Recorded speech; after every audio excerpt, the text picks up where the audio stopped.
Hello, everyone. This is Adam Meister, the Bitcoin Meister, the Disrupt Meister. Welcome to Today in Bitcoin. Today is July the 13th, 2017. This is home of original cryptocurrency news. Strong hand. Patience is a virtue. Hey, remember, check out the links below to get cool shirts like this. And, your Trezor and all that stuff. I saw the screen just jammed up there for a second. I guess I have a slow connection or something. Anyway, always check out the notes section below. So 2 to 4 p.m. this Sunday here in Perth, Australia, Space Cubed at 45 St. George's Terrace. The link to the meetup is below in the notes section. Always check out that notes section, people. So if you're in Australia, if you're in Perth, you want to meet me, I'm going to be there 2 to 4 p.m. on Sunday, 45 St. George Terrace. The information is below. I just found out my flight to Brisbane on Monday has been changed. Thank you, Virgin Australia. I'm going to have to call you now after this show. So it's already late here in Australia. It's 1:52 in the morning. I hope all the people in Europe are liking this time, this start time. This one's for you guys. I'm trying to do a little bit of a different time. I wanted to do this before I went to sleep, so hey, but now I'm going to have to call Virgin. So Alan Silbert, brother of Barry Silbert. Alan Silbert actually had a tweet also about how he says 2 Bitcoin is terrible. That's good to know that Alan Silbert thinks that. But Alan Silbert retweeted a tweet that implies Ethereum Classic to Coinbase. It's an Ethereum Classic to Coinbase rumor. I linked to that Twitter below. Hey, remember to pound that like button, people. Seriously. I like to say it. That's the slogan of the show. Remember to do it. It's fun to do. Pound that like button. All right, so, and say it out loud. It's fun to say. Tour de Meester, he had a tweet, and he came up with this term for Bitcoin: hide in a non-geographic asset. Yes, I like that. Bitcoin is a non-geographic asset in which you can hide, well, hide it. I mean, it's a Swiss bank account basically, but it's not in Switzerland. It's non-geographic. It's anywhere. So you can check out that tweet. It had to do with something else, but I like that terminology. I want to use it, man. Good one, Tour de Meester. He's been on this show before. Where are all my Europeans at? You liking this show, Europeans? All right, so and Tur is from Europe originally. How many days has Bitcoin been over $2,000 for? Well, I checked out and I linked to the CoinMarketCap link below. Unbelievably, it's been since, what is this, May 21st? I wrote it in the title, whatever's in the title. May 21st, Bitcoin's been over $2,000. And the reason I bring this up is because people, and it got up to $3,000 on some exchanges for a brief moment. People ask, well, how about if there's a big drop off? Well, let's say it drops off to $1,500. There are going to be a lot of people, and I just don't mean regular guys like us on Coinbase. I mean institutional type of people who already know it's been over $2,000 for a very long time. I mean, for quite a while straight, and that it hit $3,000. When it gets to around $1,500, they're going to be like, I'm buying this up, man. I mean, it'll double. I mean, doubling your money is a great thing that institutions like to do, okay?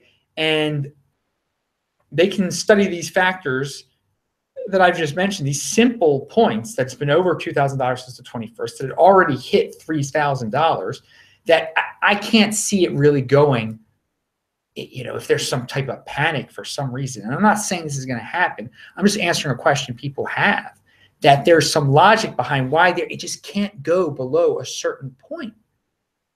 A horrible technical, But I'm saying if there's just FUD in the air and stuff, there you go. There's just a point where people are like, this is really cheap. I want to double my money again.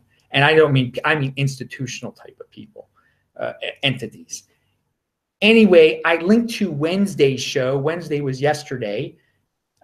If you missed it, because we haven't had much time between that show and this show. So do check out that show. I thought it was nice.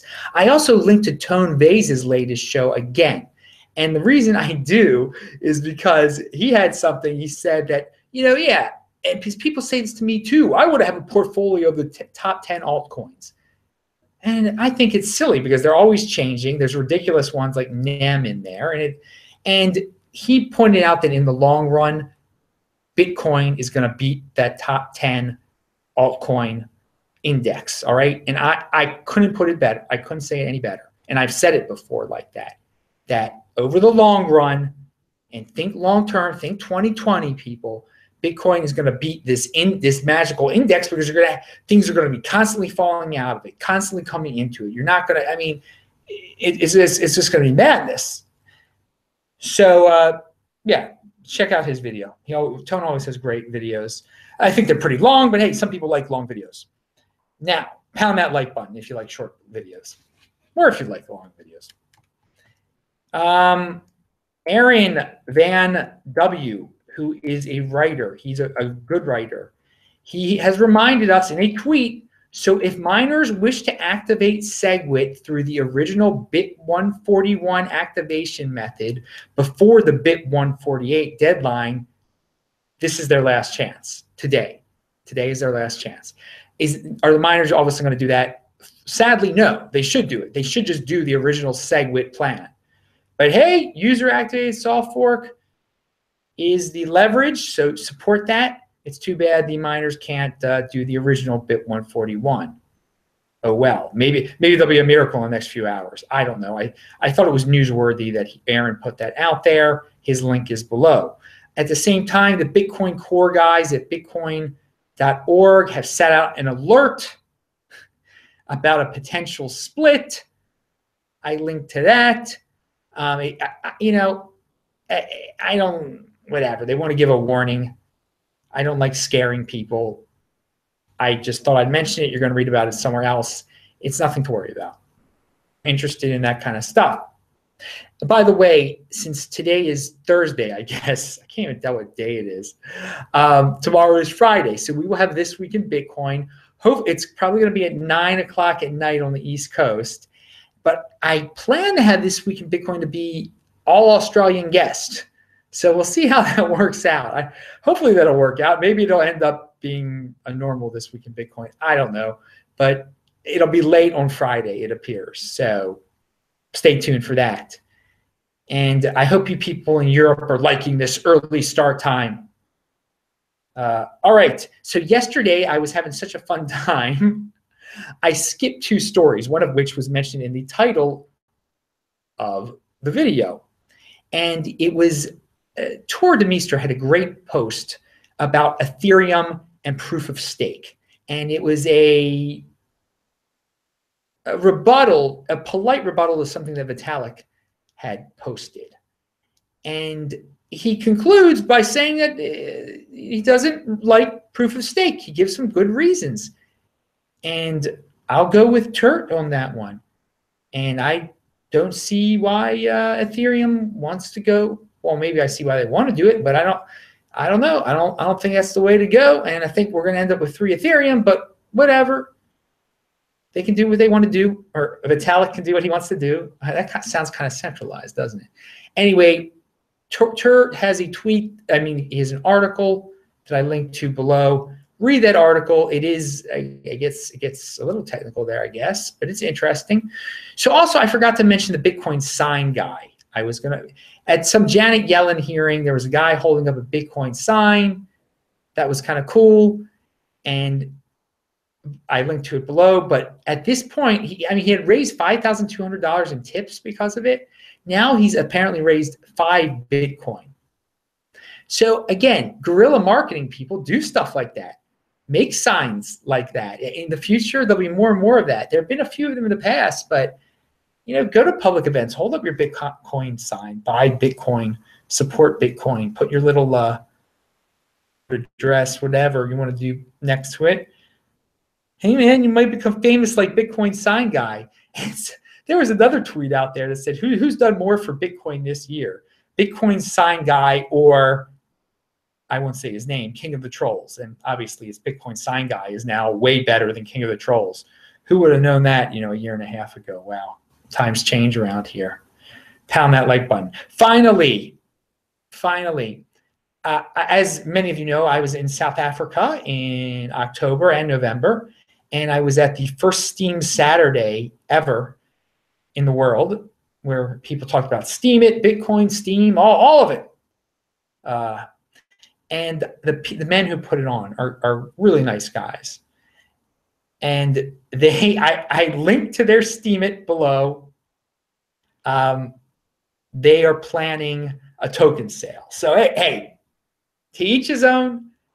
Token sale, I wanted to mention them because they are nice guys. You can just check out their link on Steam It. And who knows, maybe hopefully they'll be on the show to talk about some Bitcoin stuff or whatever they want to talk about. They were some really nice guys, and I love the Bitcoin community of South Africa, the Steam It community of South Africa. Johannesburg was lovely. Shout outs to the great Lorian Gamaroff, the biggest guy in South Africa in Bitcoin. He isn't the token sale guy, but he lives in Johannesburg, so I have to give him a shout out. And he will return to This Week in Bitcoin soon enough. Well, anyway, that's it. I'm Adam Meister, the Bitcoin Meister, the Disrupt Meister. Remember to subscribe to this channel, like this video, share this video, pound that like button. Do check out the notes section below. If you're here in Australia, I will say hello very quickly in the chat. Bye-bye.